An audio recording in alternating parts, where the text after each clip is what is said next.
Doctor ortho Ayurvedic oil and capsule. अब दर्द भी घुटने टेकेगा। लखनऊ में मुख्यमंत्री योगी आदित्यनाथ ने आंगनवाड़ी कार्यकर्तियों को बांटे स्मार्टफोन। 71 बाल विकास संबंधी परियोजनाओं का किया शिलान्यास। सीएम योगी आदित्यनाथ ने किया जनता दर्शन। अधिकारियों को प्राथमिकता के साथ जन समस्याओं के जल्द निराकरण के दिए निर्देश। नोएडा में अखिलेश यादव ने सरकार पर लगाए गंभीर आरोप का। विरोधी रैली में लोगों को जबरन लाया गया। विधानसभा चुनाव में बदलाव की अपील की।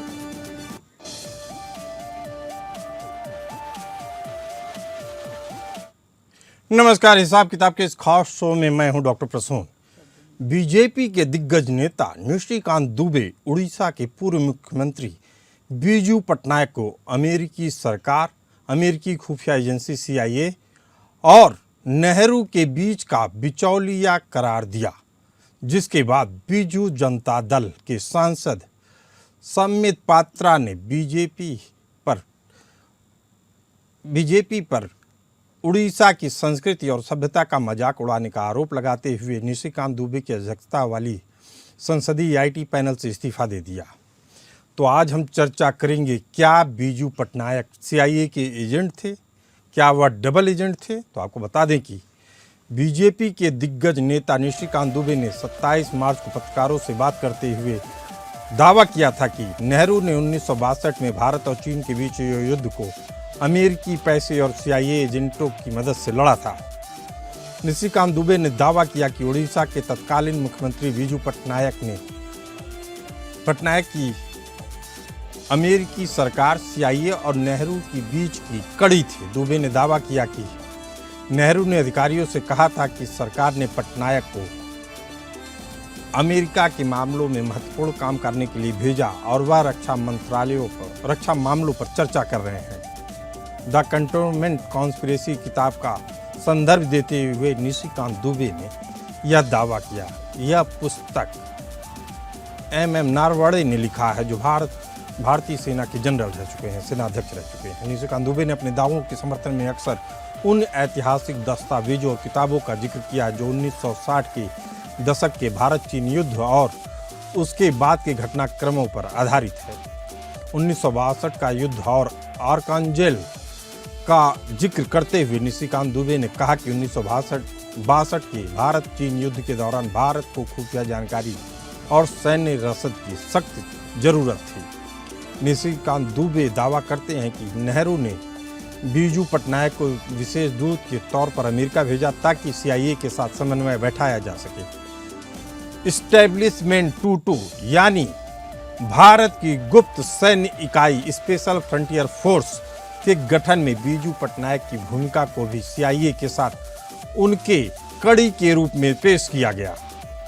निशिकांत दुबे के अनुसार बीजू पटनायक केवल एक मुख्यमंत्री ही नहीं थे, बल्कि वह नेहरू के अनौपचारिक रक्षा सलाहकार की तरीके से काम कर रहे थे। दुबे का आरोप है कि इस दौरान कई कड़ियां थीं जहां भारत की सुरक्षा और CIA के बीच इनपुट के तौर पे बीजू पटनायक एक सेतु की भूमिका निभा रहे थे। उड़ीसा की सत्ताधारी पार्टी BJD ने यानी बीजू जनता दल ने इस बयान पर कड़ा ऐतराज जताया। बीजू जनता दल के सांसद ने कहा कि बीजू पटनायक एक महान स्वतंत्रता सेनानी और भूमिपुत्र थे। उन्हें किसी विदेशी एजेंसी की कड़ी बताना उनका अपमान है। बीजू जनता दल का कहना है कि निशिकांत दुबे राजनीतिक लाभ के लिए इतिहास को गलत संदर्भ में पेश कर रहे हैं। बीजू जनता दल ने कहा कि CIA के साथ कोई समन्वय किया भी तो वह तत्कालीन भारत सरकार के आदेश पर राष्ट्रहित में था, न कि किसी गुप्त साठगांठ के तहत। बीजू पटनायक एक कुशल पायलट थे, कलिंग एयरलाइंस के मालिक थे। उनके बारे में जगजाहिर है कि उन्होंने कई साहसी मिशनों जैसे इंडोनेशिया के राष्ट्रपति सुकर्णो को बचाने जैसी चीजों को अंजाम दिया। निशिकांत दुबे का निष्कर्ष है कि उनकी इसी विशेषज्ञता का उपयोग नेहरू ने CIA के साथ रणनीतिक एयरलिफ्ट और खुफिया ऑपरेशंस के लिए किया। 1962 के भारत चीन युद्ध में मिली हार के बाद भारत को एक ऐसी सेना की जरूरत महसूस हुई जो हिमालय की ऊंचाइयों पर छापामार युद्ध कर सके। बीजू पटनायक ने ही तत्कालीन प्रधानमंत्री जवाहरलाल नेहरू और आईबी चीफ बीएन मुल्लिक के सामने यह विचार रखा कि तिब्बती शरणार्थियों यानी खंपा विद्रोहियों को मिलाकर एक विशेष बल बनाया जाए। नेहरू ने बीजू पटनायक पर इतना भरोसा किया कि उन्हें अपना रक्षा सलाहकार नियुक्त कर दिया और साउथ ब्लॉक में एक कमरा भी दिया। निशिकांत दुबे जिस कड़ी की बात कर रहे हैं वह मुख्य रूप से 1963 की बीजू पटनायक की वॉशिंगटन यात्रा से जुड़ा हुआ है।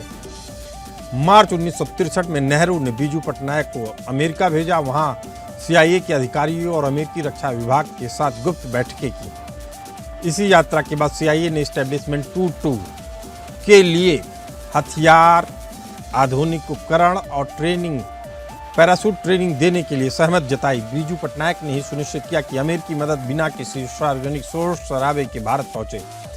बीजू पटनायक ने न केवल सेना बनवाई बल्कि उसके लिए सुरक्षित ठिकाना भी दिया और एविएशन रिसर्च सेंटर की स्थापना में महत्वपूर्ण भूमिका निभाई। उड़ीसा का चारबतिया एयरबेस यानी कटक के पास जो एयरबेस है, बीजू पटनायक की देखरेख में CIA और भारतीय खुफिया एजेंसियों का मुख्य केंद्र बना। यहाँ से गुप्त विमान तिब्बत में टोल लेने के लिए, रसद गिराने के लिए उड़ान भरते रहे। इस यूनिट का नाम एस्टेब्लिशमेंट 22 इसके पहले महानिरीक्षक यानी inspector general major general Sujan Singh Uban के कारण पड़ा। उन्होंने द्वितीय विश्व युद्ध के दौरान 22 माउंटेन रेजिमेंट की कमान संभाली थी और बीजू पटनायक ने उबान के नाम की सिफारिश नेहरू से की थी। तिब्बती युवाओं को इस फोर्स में शामिल करना आसान नहीं था। बीजू पटनायक ने नेहरू के दूत के रूप में दलाई लामा से मुलाकात की और उन्हें इस बात के लिए राजी किया कि उनके लोग भारत की इस गुप्त सेना का हिस्सा बने। निशिकांत दुबे के बयान पर बवाल इसलिए क्योंकि उन्होंने बीजू पटनायक को CIA का लिंक कहकर संबोधित किया, जिससे विपक्षी दल खासकर बीजू जनता दल एक एजेंट या दलाल की तरीके से देख रहे हैं, जबकि समर्थकों और इतिहासकारों का तर्क है कि वह भारत के राष्ट्रीय हित में एक रणनीतिकार की भूमिका निभा रहे थे, न कि किसी विदेशी शक्ति के हित में। बीजू पटनायक की शख्सियत एक राजनेता से कहीं ज्यादा इंटरनेशनल मैन ऑफ मिस्ट्री और जाबाज पायलट की रही। जवाहरलाल नेहरू उन पर इतना भरोसा करते रहे क्योंकि बीजू ने कई बार असंभव दिखने वाले मिशनों को अपनी निडर उड़ान से सच कर दिखाया। इंडोनेशियाई क्रांति और ऑपरेशन सुकर्णो जो 1947 में हुआ के दौरान बीजू पटनायक का सबसे प्रसिद्ध कारनामा रहा, जिसमें उन्हें अंतर्राष्ट्रीय नायक के तौर पर साबित किया। डच सेना ने इंडोनेशिया की घेराबंदी कर रखी थी। वहां के राष्ट्रवादी नेताओं सुकर्णो और हट्टा को नजरबंद करने की कोशिश थी। नेहरू चाहते थे कि इंडोनेशिया नेता भारत आए ताकि दुनिया को डच साम्राज्यवाद के खिलाफ एकजुट किया जा सके। उन्होंने बीजू पटनायक को बुलाया। बीजू पटनायक अपनी पत्नी ज्ञान पटनायक के साथ अपना डकोटा विमान लेकर जकार्ता के पास एक खतरनाक रनवे पर उतरे। उन्होंने डच लड़ाकू विमानों की चेतावनी को नजरअंदाज किया और सुकर्णो और हट्टा को सुरक्षित निकालकर दिल्ली ले आए। इस बहादुरी के लिए इंडोनेशिया ने उन्हें अपने सर्वोच्च नागरिक सम्मान भूमिपुत्र से नवाजा। ऐसे ही अक्टूबर 1947 में जब पाकिस्तानी कबीलाइयों ने कश्मीर पर हमला किया तो वह बीजू पटनायक ही थे जिन्होंने भारतीय सैनिकों यानी एक सिख रेजिमेंट को लेकर श्रीनगर हवाई अड्डे पर लैंडिंग की। उस समय रनवे सुरक्षित है या नहीं इसकी कोई जानकारी नहीं थी। अगर बीजू लैंडिंग नहीं करते तो शायद श्रीनगर पर कब्जा हो चुका होता। उन्होंने अपनी सूझबूझ से यह सुनिश्चित किया कि भारतीय सेना समय रहते वहां पहुंचे। शीत युद्ध यानी कोल्ड वॉर के दौरान बीजू पटनायक की कलिंग एयरलाइंस का इस्तेमाल अक्सर खुफिया मिशनों के लिए किया जाता था। ऐसा कहा जाता है कि उन्होंने अपने विमानों से सोवियत संघ और चीन की सीमाओं के पास टोही मिशनों को अंजाम दिया। उनकी विमानन कंपनी के पास ऐसे पायलट थे जो दुर्गम पहाड़ियों और बिना रोशनी वाले रनवे पर उतरने में माहिर थे। द्वितीय विश्व युद्ध के दौरान वह रॉयल इंडियन एयरफोर्स में थे। एक तरफ वह ब्रिटिश फौज के लिए रसद पहुंचाते थे, वहीं दूसरी तरफ वह गुप्त रूप से भारत छोड़ो आंदोलन के नेताओं जैसे अच्युत पटवर्धन को एक शहर से दूसरे शहर पहुंचाते और ब्रिटिशों की नजरों से बचाते थे। जब अंग्रेजों को भनक लगी तो बीजू पटनायक स्वतंत्रता सेनानियों की मदद कर रहे हैं तो उन्हें 1943 से 1945 तक जेल में डाल दिया गया। नेहरू उन्हें छोटा भाई मानते थे। बीजू पटनायक उन गिने चुने लोगों में से थे जो सीधे पीएम हाउस यानी तीन मूर्ति भवन में बिना किसी अपॉइंटमेंट के आ जा सकते थे। यही कारण है कि जब 1962 की हार के बाद खुफिया तंत्र को फिर से खड़ा करने की बात आई तो नेहरू ने किसी जनरल या ब्यूरोक्रेट के बजाय अपने इस उड़ने वाले मित्र बीजू पटनायक को चुना। निशिकांत दुबे का हालिया खुफिया मिशन वाली छवि, हालिया बयान बीजू पटनायक की खुफिया मिशन वाली वर्तमान राजनीति से जोड़ने वाली एक प्रयास माना गया। इसी मुद्दे पर चर्चा करने के लिए हमारे साथ मौजूद हैं रिटायर्ड कमांडर भूषण दीवान जी, रिटायर्ड कर्नल दिनेश शर्मा जी और राजनीतिक विश्लेषक संदीप चौधरी जी। यह बड़ा मुद्दा है कि आखिर बीजू पटनायक की चर्चा आज क्यों की जा रही है और निशिकांत दुबे अगर ये बात कह रहे हैं तो उसके क्या निहितार्थ हैं। संदीप जी।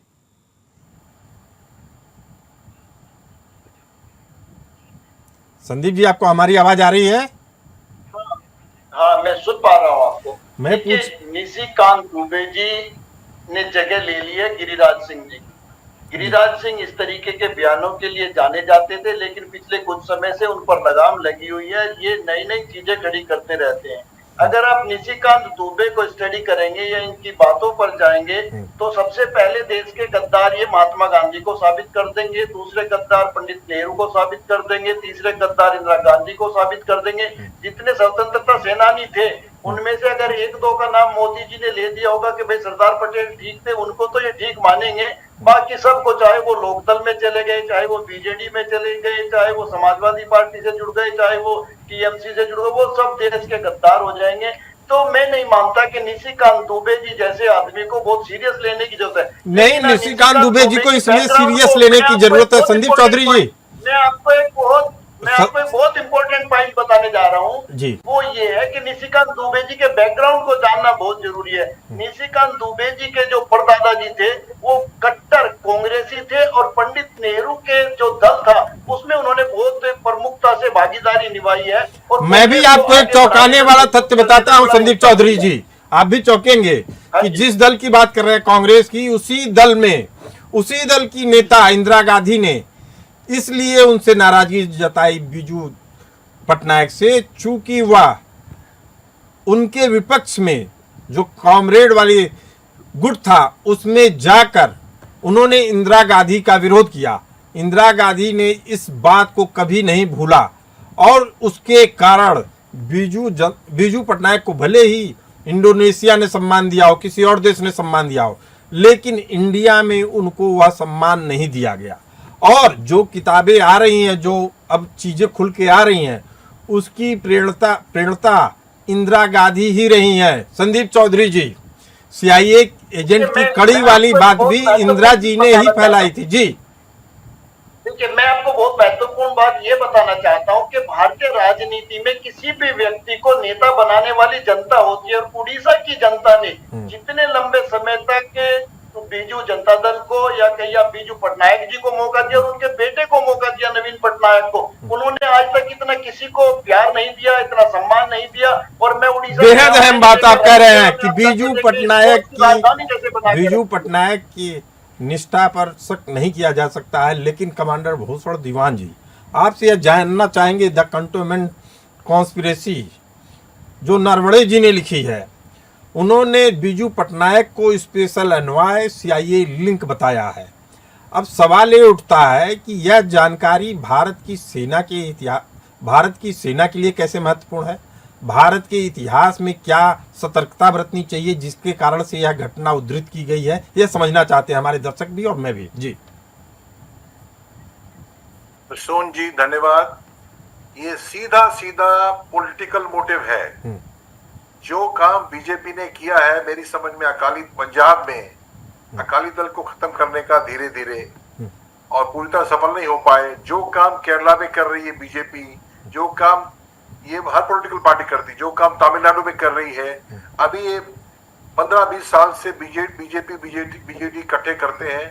पिछले 5 साल से 7 साल से अलग अलग चले हैं। सॉफ्ट अपोजिशन बीजेपी जो है बीजेडी के अगेंस्ट सॉफ्ट अपोजिशन के तौर पे आई है। अभी उसमें सेंध मारना चाहते हैं। क्यों? 2029 में चुनाव है, तो लोकसभा के भी और विधानसभा के भी, तो उसमें वो अभी से शुरू दीवान साहब, मैं सेना के मद्देनजर समझना चाहता हूं, नरवणे साहब अगर इस बात का उद्धरण अपनी किताब में दे रहे हैं तो उसके पीछे उनका क्या मकसद है, यह मकसद समझना चाहते हैं। देखिए, मैं नरवणे साहब की किताब तो पब्लिक में अवेलेबल नहीं है, मैंने पढ़ी नहीं है। नहीं, मैं इस पे ये वाली किताब पब्लिक डोमेन में उपलब्ध है जिसकी बात मैं कर रहा हूँ। 4 स्टार्स वाली किताब अभी उसमें है द कंटोनमेंट कॉन्स्पिरेसी, ये 2025 में छप चुकी है, द कंटोनमेंट कॉन्स्पिरेसी, और इसमें कई उद्धरण दिए गए हैं जिसमें इनका जिक्र किया गया है बीजू पटनायक जी का, और उसमें यह भी बताया गया है दीवान साहब कि सेना के कई अधिकारियों ने, शीर्ष अधिकारियों ने नाराजगी जताई कि आप एक प्राइवेट पर्सन को क्यों ऐसे मामलों में सीधी दखल देने का आप परमिट दे रहे हैं। नेहरू जी से नाराजगी जताई सेना के कई लोगों ने, यह बात उद्धृत है जी। धन्यवाद प्रसून जी, पर मैं ये समझता हूँ जरूरी नहीं आदमी के पास एक ऑफिशियल पोस्ट हो। जो काम किया है बीजू पटनायक ने इतिहास में रिकॉर्डेड है। वो इंडोनेशिया के टॉप लीडर्स को डच कैप्टिविटी से निकाल के लाना बड़ी महानता है। ये गवर्नमेंट नहीं कर सकता, तंत्र नहीं कर सकता था। क्यों करेगा तो बड़ी बदनामी होगी, खुफिया तरीके से करना था। और जो काम किया गया, जो SFF खड़ी की गई, ये SFF जो है ये CIA ने शुरू में खड़ी की थी, एस्टेब्लिशमेंट 222 मुस्तांग में, पोखरान में मैंने विजिट किया हुआ एरिया, चाइना का अगेंस्ट प्रेशर डालने के लिए। तो जब वो सक्सेस नहीं हुआ और 1962 के बाद, जब ये युद्ध के बाद नवंबर में ये इसको SFF बना दिया। ये अभी जो आपको पता है, अभी जो गलवान इंसिडेंट हुआ, उस स्कर्मिश में के अंदर भी SFF ने बड़ा अच्छा काम किया है। तो मैं समझता हूँ कोई भी पुराना उसका इतिहास रहा हो, पर हमारे लिए देश के लिए तो अभी मिनिस्ट्री ऑफ डिफेंस के कंट्रोल में है, तो हमारे डायरेक्टली रॉ के कंट्रोल में है। आपका कहना साफ है कि आपस में कोई देश के हितों में कोई टकराव नहीं था, चाहे सेना कर रही हो या प्राइवेट पर्सन कर रहा हो।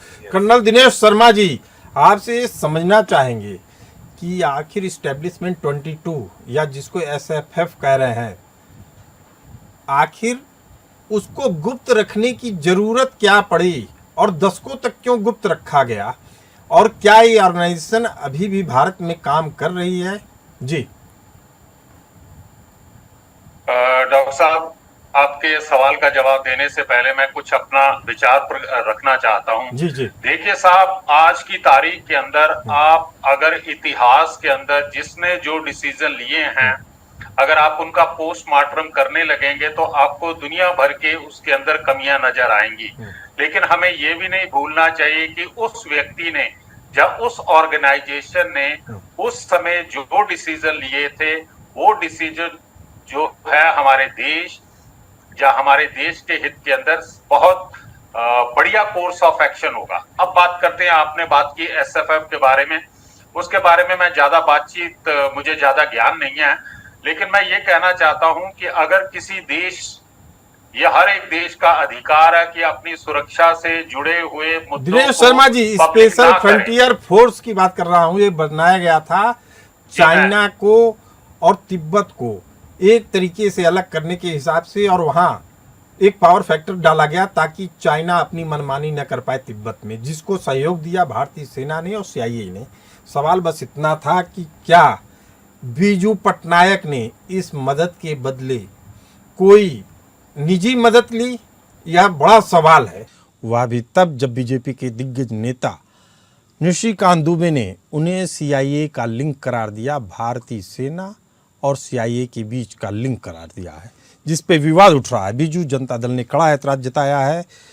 इस पर चर्चा करने के लिए हमारे साथ मौजूद हैं कर्नल दिनेश शर्मा जी, कमांडर भूषण दीवान जी और संदीप चौधरी जी। कर्नल दिनेश शर्मा जी, आपसे सवाल पूछ रहा था कि इस्टेब्लिशमेंट 22 या जिसको स्पेशल फ्रंटियर फोर्स कहते हैं, कहा जाता है बीजू पटनायक ने अपनी एविएशन कंपनी को फायदा पहुंचाने के लिए इस स्पेशल फ्रंटियर फोर्स का गठन किया, गुप्त सेना का गठन किया, और असल में वह अपनी एविएशन कंपनी को इस्टेब्लिश कर रहे थे, ना कि भारत सरकार की मदद कर रहे थे। हालांकि सरकार खुद समझती है कि क्या उसके हित हैं, क्या अहित हैं। ऐसे में कई डार्क डील्स किए जाते हैं। कर्नल दिनेश शर्मा जी, आपसे समझना चाहता हूं कि क्या किसी प्राइवेट प्लेयर को इस तरह का खेल करने की अनुमति दी जानी चाहिए या नहीं?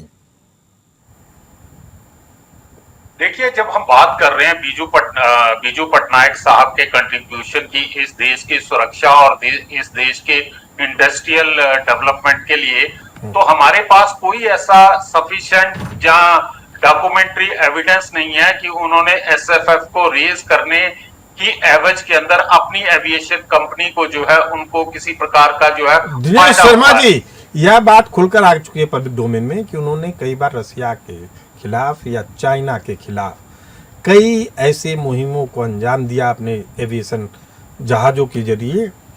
जो उनके एविएशन कंपनी में जहाज़ थे उसके जरिए उन्होंने कई ऐसे मिशन को अंजाम दिया जिसमें खुफियागिरी की गई। अब सवाल बस इतना उठता है कि क्या किसी राज्य के मुख्यमंत्री को इस तरह के कामों में हिस्सा लेना चाहिए? किसी देश की सुरक्षा एजेंसियों के लिए क्या यह उचित बात है? जी डॉक्टर साहब, देखिए, ऐसा है कि कोई भी देशभक्त, चाहे वो राजनेता है, चाहे वो सैनिक है, जहां आम सिविलियन आदमी है, अगर वो इस पोजीशन के अंदर है कि वो देश के लिए अपनी सेवाओं का कंट्रीब्यूशन दे सकता है, तो मेरा ये मानना है कि इसके अंदर कोई किसी प्रकार की कोई गलत नहीं है। गलत नहीं है। दीवान साहब, जल्दी से आपसे जानना चाहेंगे कि जो डार्क डील्स होती है, क्या वे हमेशा देशभक्ति की श्रेणी में आते हैं या इसके पीछे भी बहुत सी विदेशी ताकतें होती हैं जिसका हमें अंदाजा ही नहीं होता है? दीवान साहब। मानता हूं आपकी बात प्रसून जी, पर आप देखें सीआईए ने ट्रेनिंग दी है उन लोगों को। 250 पौने 300 लोग जो थे, तिब्बतन फाइटर्स जो थे, रिबेल्स जो थे, उनको ट्रेनिंग दी है और माउंटेन वॉरफेयर में जाके ट्रेनिंग उनको दी गई है।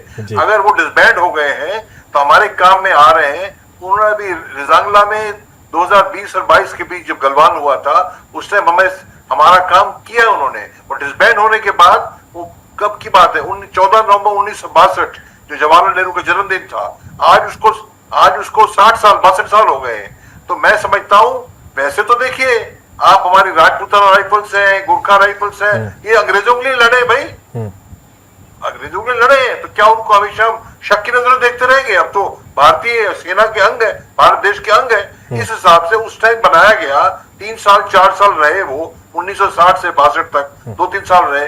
जब भारत के काम में आ रहे हैं तो हमें तो गर्व होना चाहिए ऐसे लोगों पे जो उन्होंने काम किया है, एरिया को जानते हैं। और सबसे बड़ी बात, उनको चीन के अगेंस्ट बहुत गुस्सा है।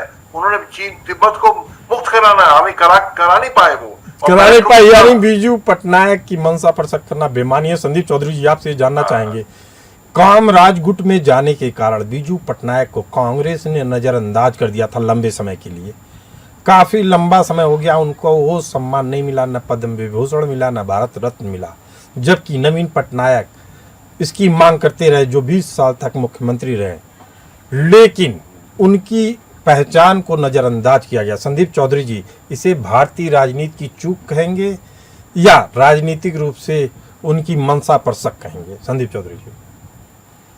देखिए पुण्य प्रसून जी, राजनीति में बहुत सारी चीजें चलती हैं। अब आप ये देखिए कि अगर हम ड्रीम गर्ल या इंडस्ट्री की बड़ी हीरोइन देखें तो मंत्री तो हेमा मालिनी बन जानी चाहिए थी, लेकिन प्रधानमंत्री को लगा स्मृति ईरानी एजुकेशन मिनिस्टर होनी चाहिए। तो कुछ चीजें नेताओं के ऊपर डिपेंड करती है कब कहाँ किसको क्या देना है। और केस के अंदर आप कह रहे हैं इंदिरा गांधी जी ने सही व्यक्ति का चुनाव नहीं किया। संदीप चौधरी जी, मैं अपनी बात कंप्लीट कर लूं। हमारे साथ डिबेट में 2 हीरो बैठे हैं, देश के हीरो। ऐसा माहौल बनाया जा रहा है, थोड़े दिन में हमें इनके ऊपर शक होने लगेगा इन्होंने हिंदुस्तान के लिए काम किया या पाकिस्तान के लिए काम किया। उन लोगों को हमें सैल्यूट करना चाहिए जिनकी वजह से आज आजादी हो रही है। और हम चलिए ठीक है, आपकी बात क्लियर हो गई कि हमें उन लोगों को सैल्यूट करना चाहिए जो देश के लिए अपना योगदान दिए। आप तीनों मेहमान इस खास चर्चा में, आप तीनों का बहुत बहुत धन्यवाद। फिलहाल इस चर्चा में इतना ही, हमें दीजिए इजाजत। नमस्कार।